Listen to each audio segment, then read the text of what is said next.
I think he is just struggling with this idea of, I don't feel like I can play my football with this group of players at the moment. And that has to be weird considering that everything at this club has been built to his exact specification for 8 years. And he must be wondering, have I failed myself?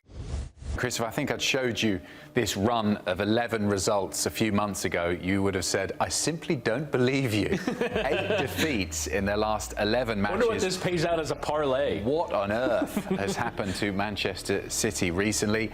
It kind of all got going with a few disappointing performances. It wasn't terrible, and then it has snowballed downhill since then.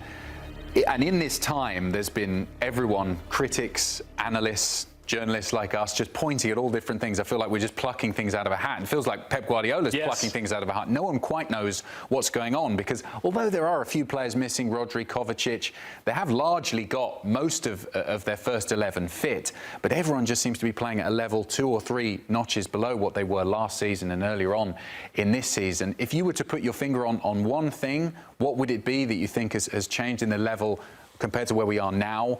Earlier on this season or last season when they were bulldozing through sides as usual?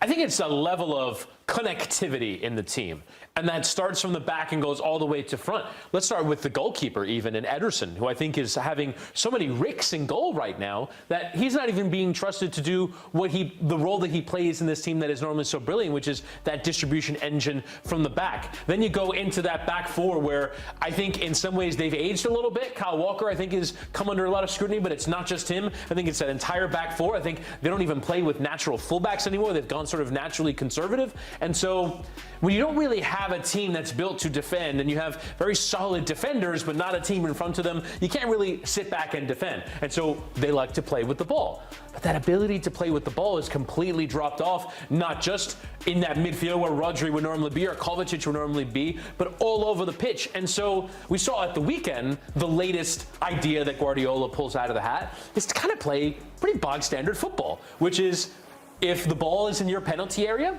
whack it out of there. And then you can try and get lines forward, and then you can try and play. But they only have 52% possession. And so they're just kind of are playing like an ordinary team.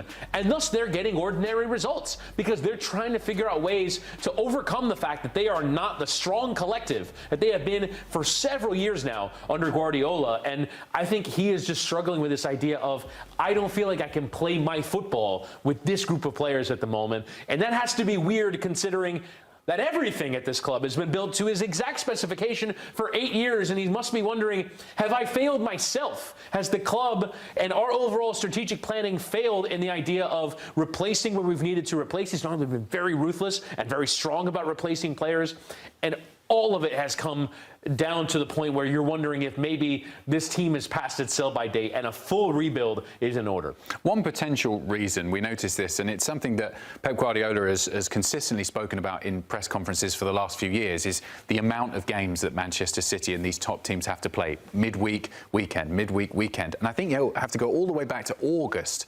We can see it here, was the last time where they had an entire week. That wasn't in an international break. I'm not including that in there because obviously the players would have been spread far and there's no training sessions, playing for their national teams.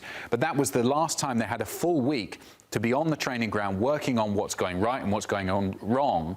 And maybe that they now have that this week prior to their next game, that this will be an opportunity for everyone to just kind of chill out, take a couple of days off, relax, and let's look at the things that haven't been working so well, because they haven't really had that in the past few months because they've just been going midweek game in a cup competition, be it the Champions League or the League Cup or whatever, and then the weekend games in the Premier League. And you see it here, 20th, 23rd, 26th, 30th, they're actually winning games in this period, but it's in this Carabao game right here where it all starts to turn, and you look at November, and this is when it all goes wrong. 2nd, 5th, 9th, International, 23rd, 26th, LLLLD. And it's an interesting point.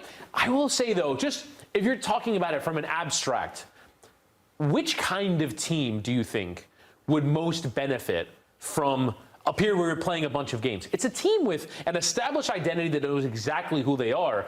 And this team isn't integrating a ton of new pieces. Savinho, Jeremy Doku, these aren't brand new pieces. The central figures of this team have been here for at least a year. And so it does leave me wondering, how has this team lost its identity in this period? And obviously, and we're trying to talk around this idea that Rodri could just be everything. If you plucked him right back in that team, this team would be just as good as a team that's won the Premier League title. And the answer might honestly be yes, that Rodri is that important of a piece, that he is that irreplaceable, that if you just put him back into the same team, but I think based off the way that they're playing, it would almost be an unfathomable amount of value for one player to have. When there are internationals, world-class players around Rodri, and he's somehow the only one that can make it knit together. That Guardiola can't find a solution, that players can't play slightly out of position to find a solution, and maybe it's just as simple as if they had the Ballon d'Or winner, they would be fine. And maybe in January they can go find a Rodri replacement. Maybe he comes back quickly because the ACL is now an injury that players heal quicker from now, particularly in football. And so maybe that's just the simple answer. And in some ways, injuries can be talked about as an excuse rather than a reason.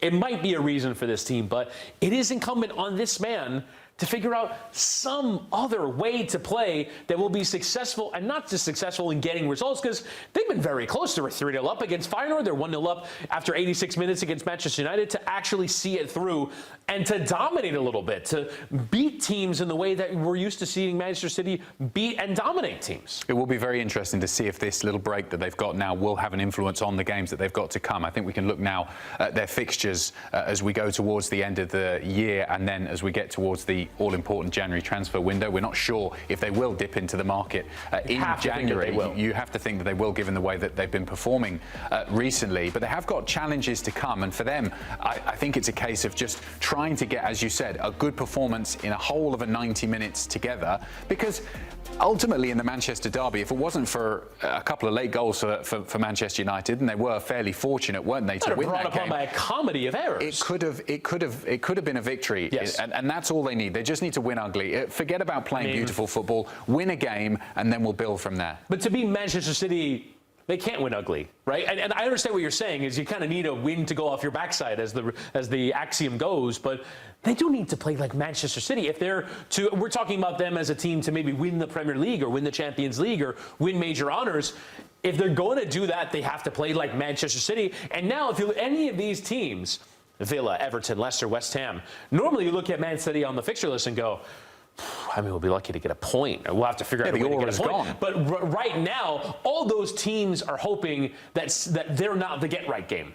And it's a real possibility that now you're feasting on a wounded animal, and that might be what all these teams are thinking. Certainly Villa, at Villa Park, you know, in a night game, it can be very difficult for any team going to that stadium. So these teams will fancy their chances against Man City, which is remarkable to say. Yeah, will they bounce back in that game on Saturday against Aston Villa in the Premier League? We will have to wait and see.